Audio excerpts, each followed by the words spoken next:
écho d'un scandale sanitaire en devenir et d'une discrimination morale silencieuse au cœur de la République française.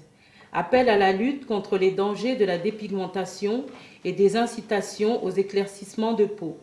Un fléau qui menace aujourd'hui un Français sur 5 à travers des usages cosmétiques et paramédicaux incontrôlés. À travers cette tribune, l'association Label Beauté Noire a souhaité donner une nouvelle dimension à son travail, commencé sur le terrain depuis 2004.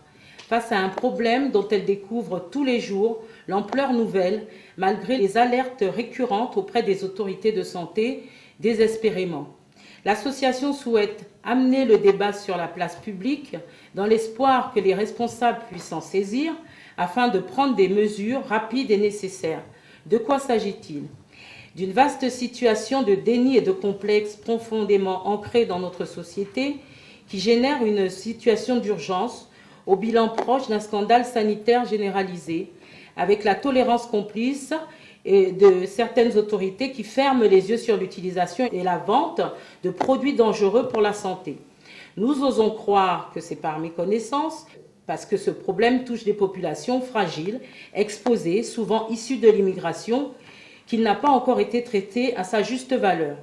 Je voulais simplement féliciter l'association de ce travail, parce que nous connaissons depuis longtemps les ravages de ce type de produit auprès de beaucoup de gens. Et je crois que vous avez choisi une démarche qui est une démarche, si je puis dire, modeste, en vous essayant d'abord d'éliminer les produits qui sont nocifs. Et nous voyons bien que beaucoup de femmes, un certain nombre de femmes que nous connaissons, qui sont victimes de ces préjugés de la peau claire, finalement, elles ruinent leur propre beauté. Donc je pense qu'il y a déjà à travailler sur ces questions de santé publique. Et je pense que vous avez une démarche qui est extrêmement intéressante et vous avez frappé au bon niveau. Je crois aussi qu'il faut que nous disions à ces femmes noires, je ne vais pas citer Senghor, le fait qu'on est beau, quelle que soit la couleur de sa peau, quelle que soit la nature de ses cheveux ou autre chose, et que ce n'est pas en trafiquant ce à quoi on ressemble qu'on va arriver à être belle.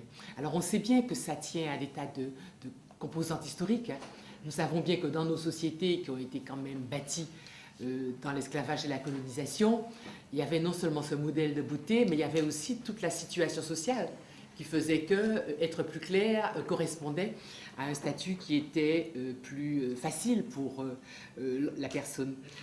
Quand j'étais jeune, souvenez-vous même aux Antilles, quand un enfant naissait plus clair, on disait qu'il avait la peau sauvée. Et justement, nous savons bien aussi que c'est totalement trompeur. Il faut d'abord inciter les gens à utiliser le bon produit, à utiliser des cosmétiques qui permettent à leur beauté d'être respectée tout en étant dans la logique enfin, de la peau noire.